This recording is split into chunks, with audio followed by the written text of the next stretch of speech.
Hey, I hope you're having a wonderful day. I just want to share with you a revelation that I felt like God was giving me from the book of Genesis about Adam and Eve.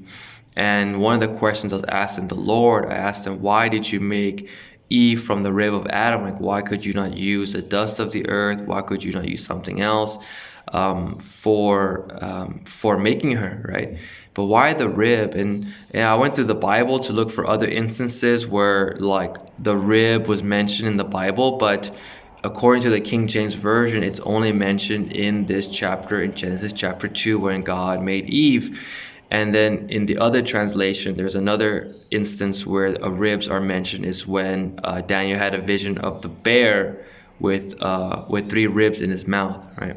So I said, Lord, this is not enough information for me to really understand like what the story is behind the rib, like what is the reason. So I began to pray in tongues, and then the question came in my mind, what is the purpose of the rib? And then in my mind I had a picture of the rib cage, and then I understood what God was trying to tell me, that the purpose of the ribs was to protect the vital organs of the human body, which is the heart and the lungs. So God created Eve to be a helper, to be a protector of what was inside of Adam.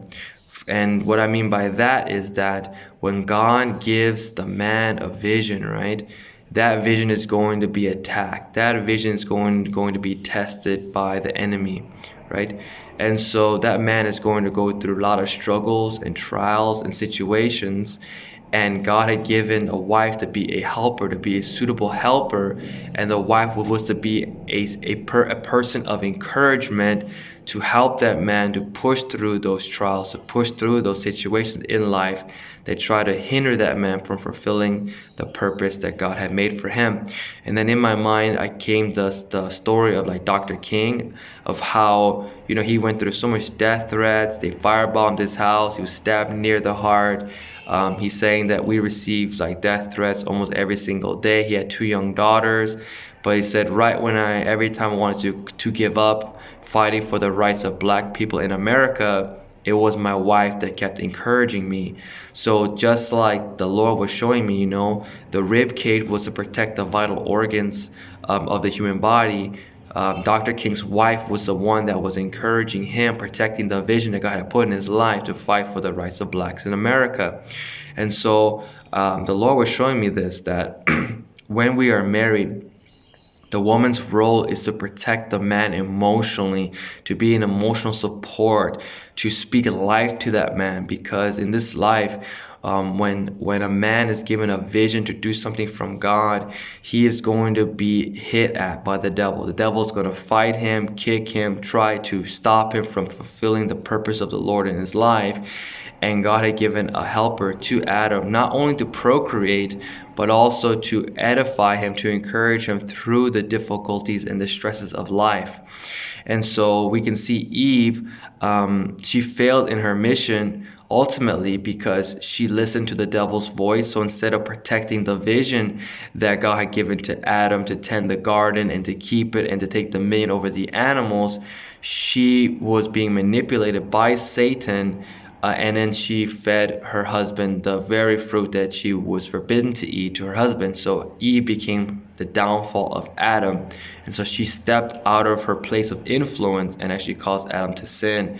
And so as a wife, you have to have a mentality, as a woman, understand that you have such power to either make a man or to break a man. God has called you to be a support system for the man's emotional needs and to protect the vision that God has put in his heart. Now, the rib cage provides no stability to the body, but it protects the vital organs of the human body, the heart and the lungs. So the heart is the vision, the passion, the calling that God had put into your husband's life, into your man's life, and also to protect the lungs, right?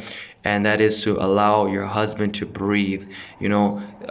Some women, some wives, The husband just loves being around them. Their wife provides like a sense of fresh air.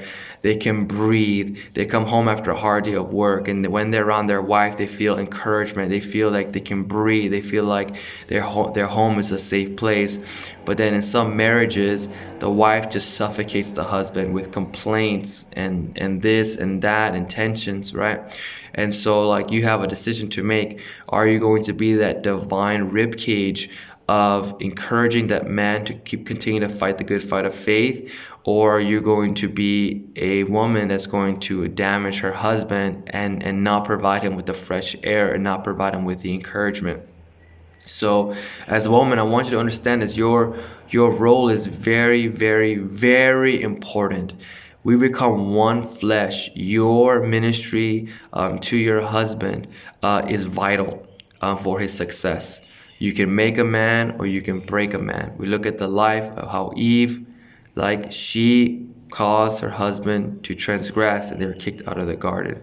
We see Sarah make a decision to go ahead of God, and Abraham followed suit, and that caused a problem in their relationship. We look at Ahab and Jezebel the queen, right, causing Israel into more and more idolatry. We see the wives of Solomon leading him into idolatry, right? We see throughout history women leading men to do things that God did not want them to do, right? So I want you to understand your power is great. Your responsibility is great. So use it very wisely, and understand this too, that Satan came to the woman first because you are a strong pillar. You are the rib cage. You are the protector of your husband's heart. And so you need to understand this. So watch your mind, watch your heart, because you are the channel in which Satan wants to attack your husband. So you need to be vigilant. You need to guard your heart and mind in Christ Jesus so that you can be that divine ribcage for your husband, so that both of you can be successful in the vision of God that's been placed in your lives. So I hope this helps. You are a divine ribcage for your husband. And so pray to the Lord for strength and wisdom of how you can edify your husband so he can lead your family to a victorious victory in Jesus Christ. Hope this helps. God bless you.